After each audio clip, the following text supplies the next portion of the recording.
एक 15-16 साल का लड़का जो आईपीएस की वर्दी पहनकर बाइक पर सवार होकर के एक मंडी में जाकर रुकता है और वह अपने आप को आईपीएस बता रहा था। लेकिन मंडी में जो लोग खड़े हुए थे उनको उसके ऊपर शक होता है। वह हंसने लगते हैं कि ये लड़का 15-16 साल का होगा और ये आईपीएस कैसे बन गया। ऊपर से दुबला पतला, बिल्कुल मरा हुआ सा, काला कलूटा सा। अब उसके बाद क्या होता है, जो लोग हैं उसके ऊपर हंसने लगते हैं और फिर कोई पुलिस के पास फ़ोन कर देता है। दोस्तों, लोग ये भी सोच रहे थे कि यार आईपीएस है और मोटरसाइकिल से घूम रहा है तो बड़ी अचंभे की बात है। पुलिस वहाँ पर पहुँचती है, जाकर पुलिस भी उसकी तरफ देखती है तो पुलिस के भी कुछ समझ में नहीं आता है और उसको पुलिस उठा ले जाती है। उसके बाद जो यहाँ पर राज खुलता है बड़ा ही विचार करने योग्य है। जीवन के अंदर ठीक है, उम्र कम है, लेकिन इसका मतलब ये नहीं होना चाहिए कि खुद बेवकूफ़ ही बने रहें। और घर वाले उसके अनपढ़ थे, अनपढ़ होने की वजह से वो भी उस लड़के की इस बेवकूफ़ी को नज़रअंदाज करते रहे और इसकी तरफ ध्यान उन्होंने भी नहीं दिया। वो सच में वो भी आईपीएस अफसर समझ रहे थे अपने बेटे को। दरअसल दोस्तों, यह घटना बिहार के अंदर घटित होती है। मिथिलेश नाम का एक लड़का है, 10वीं क्लास में पढ़ता है। माँ बाप उसके साथ हैं, एक छोटा भाई है, एक बहन भी है। अब माँ बीमार होने लगती है उसकी। अब जब माँ बीमार होने लगती है तो बिहार के लोकल गांव के अंदर रहते हैं तो माँ कहती है, बेटा मैं बीमार होने लगी हूँ और मैं मरने से पहले मैं अपनी बहू को देखना चाहती हूँ, तुम ऐसा करो शादी कर लो। अब तो यहाँ पर मिथिलेश को क्या पता था शादी क्या, तो वह कह देता, हाँ माँ शादी कर लूँगा, कोई दिक्कत नहीं है, पर तुम घबराओ मत। उसके बाद उसके लिए लड़की ढूंढी जाती है और यह मिथिलेश जो कि 10वीं क्लास में ही पढ़ता था, इसकी शादी करवा दी जाती है। शादी में इसको बहुत सारा सामान मिलता है और इसको दहेज में एक बाइक भी मिलती है। अब बाइक है इसके पास प्लेटिना बाइक मिल गई है। बच्चा है 15-16 साल का, उसको लेकर इधर उधर उड़ाए घूमता है। कभी उधर गया, कभी दोस्तों के पास गया, कभी तालाब के पास गया, कभी दोस्तों के साथ घूमने के लिए जंगल की तरफ निकल गया, कभी शहर चला गया। इसी तरह से ये मौज मस्ती कर रहा होता है। इसको बड़ा जुनून चढ़ा हुआ था। इसको पत्नी से कोई मतलब नहीं था, इसको तो बाइक मिल गई थी ना चलाने के लिए। अब उसके चक्कर में भागा दौड़ा फिरता। अब यहाँ पर क्या होता है, यह अपने दोस्तों के साथ वाटर पार्क में नहाने के लिए जाता है। दोस्त वाटर पार्क में नहा रहे थे। यह नहाने के बाद वाटर पार्क में से निकल चुका था, बैठा हुआ था एक जगह पर आराम से, चड्डी में वो जो कपड़े होते हैं। तो इसके पास एक आदमी आता है जिसका नाम होता है मनोज कुमार। वह इसकी हरकतों को देख रहा था कि ये बचकाना आदमी है। इसके पास बैठता है, कहता है, अरे तुम कौन से गाँव के हो। ये बता देता है कि मैं उस गांव का हूँ। उसके बाद ये कहता है कि तुम्हारे पास तो यार बाइक है, तुम तो बड़ी स्टाइल में बाइक चलाते हो, क्या करते हो। तो वह कहता है, अभी तो मैं पढ़ रहा हूँ, 10वीं के एग्ज़ाम दिए, 11वीं में बन जाऊँगा आगे चल के। उसके बाद दोस्तों यहाँ पर क्या होता है, वह जो मनोज कुमार होता है वह उससे पूछता है कि तुम्हारे मम्मी पापा क्या करते हैं। यह बताता है कि मम्मी पापा मेरे खेती बाड़ी भी है थोड़ी सी और मजदूर भी कर लेता है मेरा पापा, और हमारे पास पैसों की कोई कमी नहीं है, अगर तुम हमें गरीब समझ रहे हो तो। क्योंकि वह बाइक का वो टोरा दिखाना चाहता था। कहता है कि देखो बाइक भी है मेरे पास, अभी मेरी उम्र ही क्या है और मेरे पास पैसों की ज़्यादा कोई कमी नहीं है, लेकिन एक कमी है, मेरी शादी हो चुकी है, अब शादी होने के बाद बच्चे भी हो जाएंगे। लेकिन जो मनोज होता है इसी स्थिति का फ़ायदा उठाता है। कहता है कि यार तेरे पास तो कमी नहीं है, तेरे माँ बाप हैं जब तक तेरा गुजारा कर रहे हैं, लेकिन जब तेरे बच्चे हो जाएंगे तो क्या तुम्हारे माँ बाप हमेशा कमाकर तुम्हारे बच्चों को भी पालेंगे। तू ऐसा कर, कहीं नौकरी लग जा और अच्छी सी नौकरी लग जा, नौकरी मैं लगा दूंगा, सरकारी नौकरी लगा देता हूँ मैं, अगर तुम कुछ पैसों का इंतजाम कर दो तो। अब इस लड़के के मन में आने लगता है कि यार बात तो सही कह रहा, मेरी शादी हुई है, बच्चे भी होंगे और फिर कल को खर्चा बढ़ेगा। अब वह उससे कहता है कि नौकरी तो मैं लगना चाहता हूँ, तुम लगा दोगे मुझे सरकारी नौकरी। वह कहता है हाँ लगा दूंगा। अब उसके बाद वह कहता है कि मुझे 2 लाख रुपये देने होंगे तुम्हें, तो मैं तुम्हें नौकरी लगा दूंगा और बताओ किस नौकरी में लगना है। अब इस लड़के को ज़्यादा समझ थी नहीं। यह कहता है माँ बाप से पूछता हूँ, और वह मनोज का फ़ोन नंबर ले लेता है, माँ बाप के पास जाता है और कहता है, माँ बाबा एक आदमी कह रहा था कि मुझे नौकरी लगा देगा सरकारी, और मैं तो पुलिस बनना चाहता हूँ, क्या मैं लग जाऊँ। अब माँ बाप बेचारे अनपढ़ थे, वे सोच रहे होते कि शायद लग जाते होंगे, इस उम्र में भी बच्चे ही तो लगते हैं नौकरियों में। माँ बाप कहते ठीक है बेटा, तू ऐसा कर, बात कर ले, जो भी पैसे मांग रहा हम इंतज़ाम कर देंगे। अब उसके बाद वो लड़का दोबारा से उस आदमी से मिलता है और कहता है कि मेरे माँ बाप ने हामी भर दी है और 2 लाख रुपए का इंतज़ाम मैं अभी कर देता हूँ। वह अपने मामा के पास फ़ोन करता है और कहता है कि बाबा ने आपसे कहा था कल 2 लाख रुपयों के लिए? मामा कहता हाँ कहा था। कौन सी नौकरी में लग रहा बेटा? तो ये कहता है मैं आपको बता दूंगा बाद में, आप मुझे 2 लाख रुपये बताओ कहाँ दोगे। तो मामा से जाकर के 2 लाख रुपये ले आता है। 2 लाख रुपयों को लाने के बाद आकर के वह उस मनोज कुमार को दे देता है और उससे कहता है कि मुझे पुलिस का बड़ा अफसर बनना है।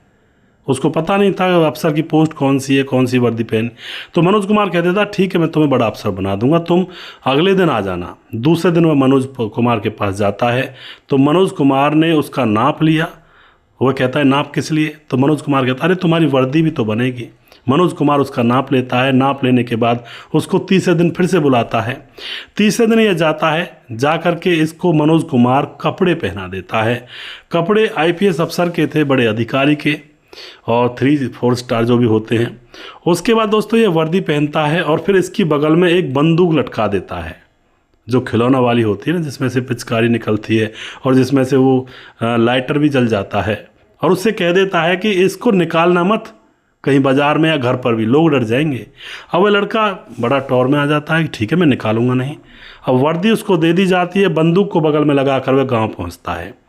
अब गाँव के अंदर बहुत सारे लोग, कुछ तो बेचारे जानते नहीं इन चीज़ों को, और वह कहते हैं अरे ये तो पुलिस में लग गया।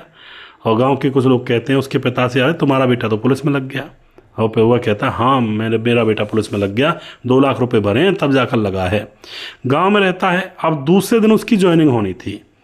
ज्वाइनिंग के लिए जो मनोज कुमार होता है वह कहता है कि तुम्हारी ज्वाइनिंग अच्छे से थाने में करवाऊँगा, लेकिन उसके लिए 30,000 रुपये और चाहिए। और लड़का कहता है अरे मेरे पास 30,000 कहाँ से आएंगे, 2 लाख रुपए भी मामा से लिए हैं, 30,000 रुपये नहीं है, बाद में ले लेना, मुझे तुम ज्वाइन करवा दो, थाने में मेरी ड्यूटी लगवा दो। तो मनोज कुमार कहता है ठीक है, और उसको मिलने के लिए मंडी में बुला लेता है। अब ये लड़का बाइक उठाता है, 3 स्टार 4 स्टार इसकी जो वर्दी है वो है, और बाइक से सीधा पहुँच जाता है ये आईपीएस अफसर मंडी में। अब मंडी में जैसे आईपीएस अफसर बाइक से पहुँचता है तो लोग देखते हैं इसको, यार एक तो उम्र नहीं है इसकी, 15-16 साल का है, और ऊपर से इतने बड़े अफसर की वर्दी पहनी हुई है और ऊपर से बाइक से आया है, जबकि आईपी अफसर ऐसे थोड़ा घूमते हैं। लोगों को शक होता है कि भाई क्या मामला है, इससे पूछते ताछते हैं। वही कहता है कि मैंने पैसे दे के नौकरी ली है, 2 लाख रुपए भरे हैं, ऐसे नहीं हो। उसके बाद दोस्तों कोई इंसान पुलिस के पास फ़ोन कर देता है, पुलिस इसको अपने साथ ले जाती है। अब ये सारी बातें वो पुलिस के सामने बता रहा था। पुलिस उसकी ये सारी बातें सुनती है तो पुलिस भी मुस्कुराती है, और उस बंदूक को निकाल कर जब पुलिस देखती है, उसको चला कर देखती है तो उसमें से लाइटर निकलता है।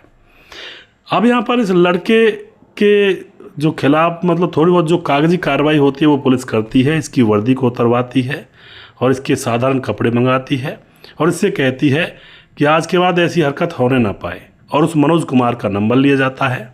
पुलिस इसको थोड़ी बहुत कागजी कार्रवाई करके इसको इसके घर भेज देती है, और उस मनोज कुमार को पकड़ा जाता है लोगों को धोखाधड़ी के काम में फंसाने के लिए, और ये तो बच्चा था। अब यहाँ पर दोस्तों ये मामला सारा कुछ हो गया। अब जो ये लड़का था ये अपने गांव में चला जाता है। अब सारे गांव में यह बात फैल चुकी थी तो लोग अब इससे हंसने लगते हैं, नकली आईपीएस अफसर इसको कहकर बोलने लगते हैं। अब दोस्तों यह अपने मन में कसम खाता है कि मैं बड़ा हो जाऊंगा, पढ़ाई लिखाई करके असली में आईपीएस अफसर बनकर दिखाऊंगा, ऐसी ये कसमें खाता है। लेकिन फिलहाल इसकी बेइज्जती तो हो ही चुकी है। तो दोस्तों कई बार अब यहाँ पर इसको बाइक दे दी थी घर वालों ने, घर वाले कुछ जानते नहीं थे, ये जैसा कुछ कहता घर वालों से वैसा ही घर वाले मान लिया करते, पैसे मांगता पैसे दे देते, बेटे की शादी हो गई है और माँ भी ज़्यादा लाड करती, घर वालों ने सोचा सच में पुलिस वाला बन गया। तो यहाँ पर कुछ नॉलेज की भी कमी थी, और दूसरी बात इसका बचपना कुछ ज़्यादा ही सीधा साधा था, वरना तो 15-16 साल के बच्चे सब कुछ समझ जाते हैं। आजकल तो इंटरनेट सोशल मीडिया का दौर चला हुआ है, सबको सब कुछ ही पता होता नॉर्मली। पहले तो ज़माने में तो चलो नहीं पता होता किसी को। तो यहाँ पर थोड़ी सी नॉलेज की कमी थी माँ बाप की, और इस लड़के की अकल की समझ में कमी थी। तो अपने बच्चों को थोड़ा सा ज्ञान ज़रूर दें, बेसिक नॉलेज ज़रूर दें, और जो बेसिक नॉलेज होती है समाज के बारे में, कौन क्या होता है, कैसे जीना होता है, कैसे बाहर के अनजान लोगों से बात करनी होती है, ये सारी चीज़ें हमें अपने बच्चों से डिस्कस ज़रूर करनी चाहिए। रोज़ शाम को जो भी पूरे दिन भर क्रियाकलाप हुए हैं उनके बारे में अपने बच्चों को समझाएं ज़रूर बैठा करके कि आज हमने ये किया है, यहाँ पर ये गलती थी, हमें ऐसा नहीं करना चाहिए। और कोई अच्छा काम हुआ है तो बच्चों को अप्रिशिएट करना चाहिए कि ये अच्छा काम हुआ है और इस तरह से हमें आगे भी करना होगा। जब माँ बाप शिक्षा देते हैं तो बच्चों को अकल आती है, और वरना तो दोस्तों पहले के साल 25 साल तक बच्चे उस माहौल में जीते हैं कि हम बड़े होकर बड़े अफसर बनेंगे, बड़े होकर हम प्रधानमंत्री बनेंगे। ये भावनाएं बच्चों के अंदर होती हैं। जब तक वो 10वीं 12वीं क्लास में पढ़ते हैं तब तक हर बच्चा एक बड़ा अफसर होता है अपने मन में, बड़ा अधिकारी होता है भारत देश का, या फिर बड़ा बिजनेसमैन होता है। लेकिन जब सच्चाई पर और धरातल पर यह लोग उतरते हैं, कोई भी, हम और आप, हम भी बच्चे थे, आप लोग भी बच्चे थे, लेकिन जब सच्चाई पर हम लोग उतरते हैं, असली धरातल पर उतरते हैं और दुनिया की सच्चाई से रूबरू होते हैं, तो फिर यहाँ पर कहते हैं ना, हवा खुशक हो जाती है। पता लगता है कि भाई इतना बड़ा अफसर या बड़ा बिजनेसमैन बनने के लिए तो बहुत सारी मेहनत करनी पड़ेगी। तो दोस्तों इस कहानी से सबक तो यही मिलता है कि भाई बच्चों के ऊपर ध्यान रखें, थोड़ा सा उनको कंट्रोल में रखें, उनको शिक्षा दें। और आप जो भी कुछ कहना चाहते हैं, अपनी राय आप भी लिख सकते हैं कमेंट बॉक्स में। और वीडियो के लास्ट में कुछ भाइयों के नाम जरूर लूँगा जो भाई हमारे वीडियोज़ को देखते हैं और हमें खूब सपोर्ट करते हैं। हमारे साथ हैं नितेश पासवान, बोधगो गिरिडीह झारखंड से, राम मोहम्मद यासीन लाहौर पाकिस्तान से, दुर्योधन कुमार हमारे भाई लगातार कमेंट करते हैं और सऊदी से हमारे वीडियोज़ को रोज़ देखते हैं, वैसे रहने वाले यूपी पनियारा के हैं। मोहम्मद राउफ, सुदेश भाई, अल्लाह ईश्वर गॉड भगवान आपको सदा सलामत रखे, अच्छा रखे, आप यूं ही हंसते मुस्कुराते रहिए, खुश रहिए। मोहम्मद राउफ, लखनऊ टू हैदराबाद। बहुत बहुत धन्यवाद करते हैं मोहम्मद राउफ जी, आप इसी तरह से हमारे साथ बने रहें। साहब सिंह हमारे भाई जिला बिजनौर से हैं। उसके बाद कलमुद्दीन भाई कमेंट करते हैं। उसके बाद हमारे साथ राम थापा नेपाल से, और बहुत दिनों में कमेंट आया राम थापा भाई, लगातार बने रहा करें। खेमराज भाटी लगातार कमेंट करते हैं, बहुत बहुत धन्यवाद करते हैं। दिलीप राजपूत कमेंट करते हैं। और उसके बाद शाहीन खान कमेंट करते हैं, बहुत बहुत धन्यवाद जी। उसके बाद हमारे साथ राम बहादुर सिंह कमेंट करते हैं, बहुत बहुत धन्यवाद करते हैं।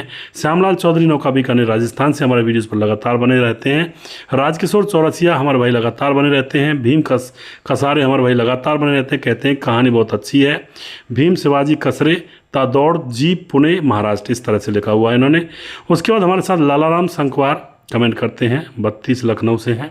उसके बाद हमारे साथ कमेंट करते हैं विमलेश, कमेंट करते हैं बहुत बढ़िया कहानी सर जी, दिल को छू गई, रोशन नोएडा से।